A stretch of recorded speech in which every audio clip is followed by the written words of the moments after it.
मेरे प्रिय आत्मन, सहयोग में आज बुल्ला साहब का एक पद लेने जा रहे हैं। बुल्ला साहब का जन्म 1693 ईस्वी में हुआ और 1765 ईस्वी तक पूर्वी उत्तर प्रदेश की धरती पर बुल्ला साहब अलख जगाते रहे। बुल्ला साहब बीरू साहब के शिष्य हैं और बुल्ला साहब के शिष्य गुलाल साहब और उनकी परंपरा में भीखा साहब, पलटू साहब, जगजीवन साहब, गोविंद साहब, ये संतों की बड़ी अद्भुत परंपरा हुई। कहते हैं बुल्ला साहब, हे मन कर गोविंद से प्रीत। सारे संत एक ही बात कहते हैं, उस ओंकार स्वरूपी गोविंद से प्रीत कर लो और जीवन की बाजी तुम जीत करके यहाँ से जाते हो। जिसके लिए भीखा साहब कहते हैं, राम सो कर प्रीत हे मन, राम सो कर प्रीत।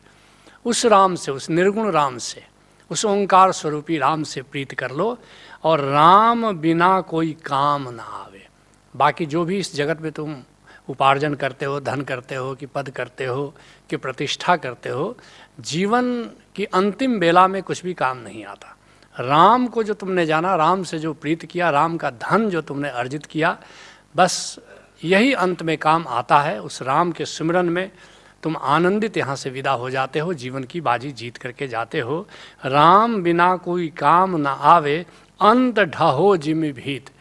जो भी तुमने उपार्जन किया है राम के अतिरिक्त, वो कच्ची मिट्टी की दीवार की तरह गिर जाता है, कोई भी तुम्हारा सहारा नहीं बनता। कहते हैं बुल्ला साहब, बीच मैदान में देयो चौहट नगारा जीत। अद्भुत बात कह रहे हैं कि उस निराकार के मैदान में तुमको जाना है, आकार से निराकार के मैदान में जाना है और चारों तरफ जो आकार है उसमें बीच में निराकार का मैदान है। और ऐसा समझो कि एक रणक्षेत्र है, ऐसी उपमा दे रहे हैं कि तुम आकार में रहते हो और निराकार में तुमको जाना है। वहाँ जा कर के अपनी ध्वजा वहाँ पर गाड़नी है, तुमको विजय का झंडा फहराना है तुम्हें। जब तक तुम आकार में हो तब तक तुम जीवन की बाजी नहीं जीत सकते हो, उसके लिए तुमको अपने भीतर निराकार में जाना होगा। तो कहते हैं कि बीच मैदान में देयो, वह बीच जो निराकार का भीतर मैदान है वहाँ पर तुमको जाना है। जिसके लिए कबीर साहब कहते हैं, धुजा फरखे शून्य में और बाजे अनहद तूर। वो भीतर जो शून्य है, निराकार है, वहाँ पर एक ध्वजा फहरा रही है और बाजे अनहद तूर। जैसे युद्ध के मैदान में नगाड़ा बजता है, ऐसे ही कह रहे हैं कबीर साहब कि वहाँ अनहद का नगाड़ा बज रहा है और तकिया है मैदान में पहुँचेगा कोई सूर। संत का ठिकाना कहाँ है? संत का तकिया कहते हैं जहाँ फ़कीरों के रहने की जगह होती है। तकिया है मैदान, उस निराकार के मैदान में फ़कीर के रहने की जगह है, लेकिन पहुँचेगा कोई सूर, कोई शूरवीर ही वहाँ पहुँच सकता है, सबके वश की बात नहीं है। कहते हैं बुल्ला साहब, बीच मैदान में देयो चौहट नगारा जीत। और बीच मैदान में देयो, ये जो संसार है बस इसको छोड़ करके कहीं जाने की ज़रूरत नहीं है। ये चौहट, ये बिल्कुल संसार है और यहीं पर नगाड़ा बजा करके और जीवन की बाजी जीत करके जाना है। रामकृष्ण परमहंस एक अद्भुत बात कहते हैं कि वीर साधक कहा के बोले। किसको कहोगे वीर साधक? जिन्हें संसार मध्य साधना करते पारी तिन्हें वीर साधक।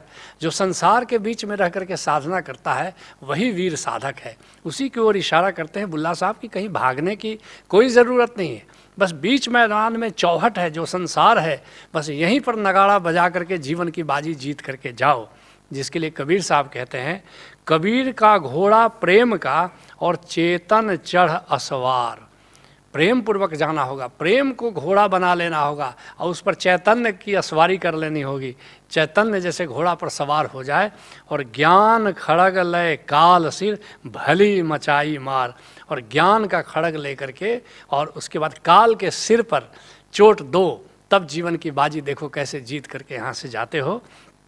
कहते हैं बुल्ला साहब, श्रवण सुनिलय नाद प्रभु की। सीधी सादी भाषा में सूत्र दे रहे हैं, उस ओंकार को जानो और ओंकार का श्रवण करते हुए ज़िंदगी का हर पल जीना शुरू करो। जिसके लिए शेख भीखन कहते हैं, रसना रमत सुनत सुख श्रवणा। हर इंद्रियां उसी में लगा दो, जीव उसी की बात करे और सुनत सुख श्रवणा, कान बस उसी का श्रवण करें और चित चेते सुख होई। अपनी चेतना में भी सदा राम का विचार, राम का ख्याल चले, और कह भीखन दुई नैन संतोखे जहाँ देखा तहाँ सोई। कहते हैं भीखन कि बस अब आँखों ने भीतर दीदार कर लिया परमात्मा का, अब बाहर भी जहाँ देखता हूँ परमात्मा ही दिखाई देता है और आँखों को बड़ी तृप्ति होती है। कहते हैं बुल्ला साहब, श्रवण सुनिलय नाद प्रभु की, कानों से सुनो, और इस कान से नहीं सुनाई देता, वो भीतर के कान से उसे सुनना होता है। और नयन दर्शन पेख, और आँखों से केवल प्रभु का दीदार करो, जिसके लिए कबीर साहब कहते हैं, दुई दुई लोचन पेखा हूँ हर बिन और न देखा। दोनों आँखों से आँखें फाड़ फाड़ करके मैं देखता हूँ, लेकिन मुझे संसार में भी प्रभु के सिवा कुछ दिखाई नहीं देता।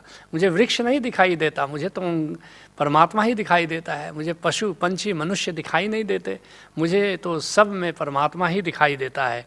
नैन रहे रंगलाई अब बेगल कहन न जाई। अब आँखों में जैसे परमात्मा का रंग चढ़ गया है, अब उसके अतिरिक्त न तो कुछ देखा जाता है, न तो कुछ सुना जाता है।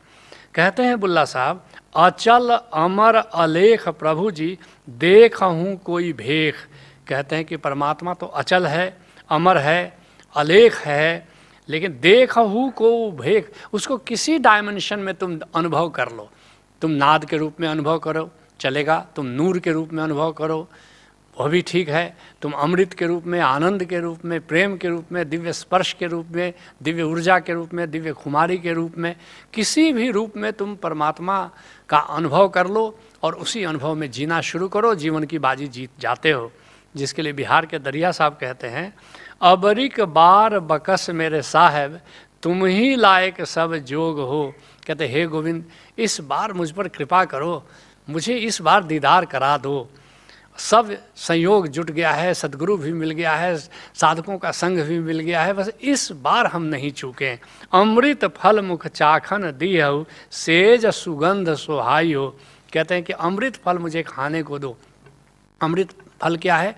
अपनी शाश्वतता का अनुभव, अपने सत्य का अनुभव, उसका अनुभव जो परिवर्तित नहीं होता। संसार में जो भी तुम जानते हो सब परिवर्तित हो रहा है, बस एक जो शाश्वत तत्व है जो परिवर्तनशील नहीं है, बस वही अमृत है, और उसको जान लेना ही सत्य का उद्घाटन है। कहते हैं बस अमृत फल मुख चाखन देहु, मुझे उस सत्य का बोध करा दो, और सेज सुगंध सुहाई हो। ये निराकार की सेज पर जो खुशबू है, जो चंदन की खुशबू है, बस उसका अनुभव मुझे करा दो। और जुग जुग अचल अमर पद दियहु, युगों युगों से जो अचल पद है, जो अविनाशी पद है, जो शाश्वत पद है, जो अमर पद है, उसका मुझे अनुभव कराओ। इतना विनती हमार हो, बस इतनी छोटी सी प्रार्थना हमारी है। और देखो प्रार्थना बहुत बड़ी है, लेकिन कहते हैं कि बस इतनी छोटी सी प्रार्थना है, बाहर तो कुछ चाहिए नहीं, जो भी चाहिए उसका अनुभव मुझे भीतर करा दो। कहते हैं बुल्ला साहब, भाव संग तू भक्ति कर ले। केवल कर्म से, कर्मकांड से, उपासना से, भक्ति करने से कुछ नहीं होगा कि तुम घंटा डुला रहे हो, कि पत्र चढ़ा रहे हो, कि पुष्प चढ़ा रहे हो, कि जल चढ़ा रहे हो। असली बात है, भाव की बात है। पूरे प्रेम के साथ उस ओंकार की भक्ति में जुटो, जिसके लिए कबीर साहब कहते हैं, गोविंद हम ऐसे अपराधी जिन प्रभु जीव पिंड था दिया, अब तिसकी भाव भगत नहीं साधी। हम कैसे अपराधी हैं, हम कैसे कृतज्ञ हैं, जिसने हमारा जीवन दिया, बस उसी को हम भूल करके ज़िंदगी को कैसे जीते हैं। कहते हैं बुल्ला साहब, भाव संग तू भक्ति कर ले प्रेम से लवलीन। ये बात बहुत बड़ी बात कह रहे हैं। ओशो कहते हैं कि ज्ञान से प्रभु जाना जाता है, प्रेम से प्रभु हुआ जाता है। ज्ञान साधन है, प्रेम सिद्धि है। इसलिए जब तक तुम ज्ञान पर अटके हो, समझो कि अभी तुम रास्ते में ही हो। जिसके लिए राजस्थान के दरिया साहब कहते हैं, पंडित ज्ञानी बहु मिले वेद ज्ञान परवीन। बहुत से मुझे पंडित और ज्ञानी मिले जो वेद पढ़ते हैं, वेद कंठस्थ किए हुए हैं, वेद की व्याख्या कर रहे हैं, लेकिन दरिया ऐसा ना मिला राम नाम लवलीन। लेकिन दरिया साहब कहते हैं कि बड़े दुर्भाग्य की बात है, ऐसा शायद ही कोई मिल पाता है जो राम के नाम में, ओंकार में लवलीन होता है, जो प्रेम में जीता है। कहते हैं बुल्ला साहब, सूरत से तू बैर बांधो मुल्क तीनों छीन। लेकिन अगर सुरती से तुमने बैर किया, सुरती से नाता नहीं रखा, अगर राम के सुमिरन में तुमने ज़िंदगी को नहीं जिया, तो मुल्क तीनों छीन, वो तीनों मुल्क तुमसे छीन जाता है। तीनों मुल्क क्या है? ये आकाश, पाताल, आकाश है, पाताल है और पृथ्वी लोक है। आकाश क्या है? ये जो देवता, देवलोक है, बस वो भी गया तुम्हारा। और उसी तरह से पृथ्वी लोक क्या है? बस यहाँ पर तुम मनुष्य के रूप में जो जीवन जीते हैं ये भी तुमसे छीन जाता है। तो इस तरह से जो तीनों लोक है, एक तरह से सब जगह से, कहने का उनका तात्पर्य ये है कि ज़िंदगी के जितने भी आयाम हैं सब तुमसे छूट जाते हैं। जिसके लिए पलटू साहब कहते हैं, मातु पिता सुत नारी बांधवा आवे न कोऊ कामा। ये जो तुमने संसार बसा रखा है, अब माता पिता परिवार धन दौलत, ये कोई भी काम नहीं आता है जब जीवन की शाम आ जाती है। और हाथी घोड़ा मुल्क खजाना छूट जई है धन धामा।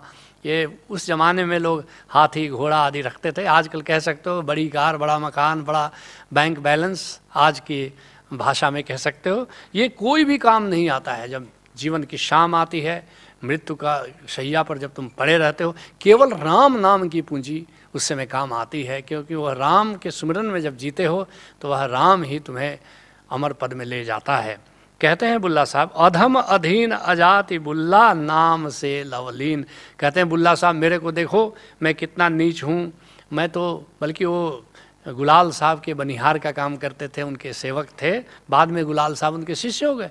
कहते कि मेरे को देखो, मैं एक सामान्य आदमी हूँ, अदना सा व्यक्ति हूँ, अजाति नीची जात से आता हूँ, लेकिन मैं नाम से लवलीन, लेकिन मैं उस ओंकार से लवलीन होकर के जीता हूँ, तो तुम क्यों नहीं जी सकते? जिसके लिए कबीर साहब कहते हैं, जाति जुलाहा मतिका धीर सहज सहज गुण रमय कबीर। कबीर साहब कहते हैं कि देखो मैं जुलाहा जाति से आता हूँ, मति का भी मंद हूँ, लेकिन सहज सहज गुण रमय कबीर, लेकिन सहज होकर के सहज में उस निरंकार में रमण करता हूँ, तो तुम क्यों नहीं कर सकते? तुम तो हमसे बेहतर ही हो। कहते हैं बुल्ला साहब, अधम अधीन अजाति मुल्ला बुल्ला नाम से लवलीन, और अर्थ धर्म अरु काम मोछहि आपने पद दीन।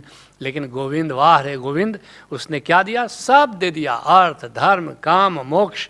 और यही नहीं, आपने पद दीन, स्वयं गोविंद ने अपना पद हमें दे दिया, बैकुंठ दे दिया, परम पद दे दिया। जिसके लिए कबीर साहब कहते हैं, कह कबीर तुम समर्थ दाते चार पदार्थ देत न बार। कहते हे गोविंद, तू समर्थ दाता हो, चारों पदार्थ अर्थ धर्म काम मोक्ष देने में तुमको जरा भी दिक्कत नहीं होती। तुम भी किसी कामिल मुर्शिद से जुड़ो, नाम का रहस्य जानो और नाम के प्रेम में जीना शुरू करो, यही सहज योग है। हरि ओम तत्सत।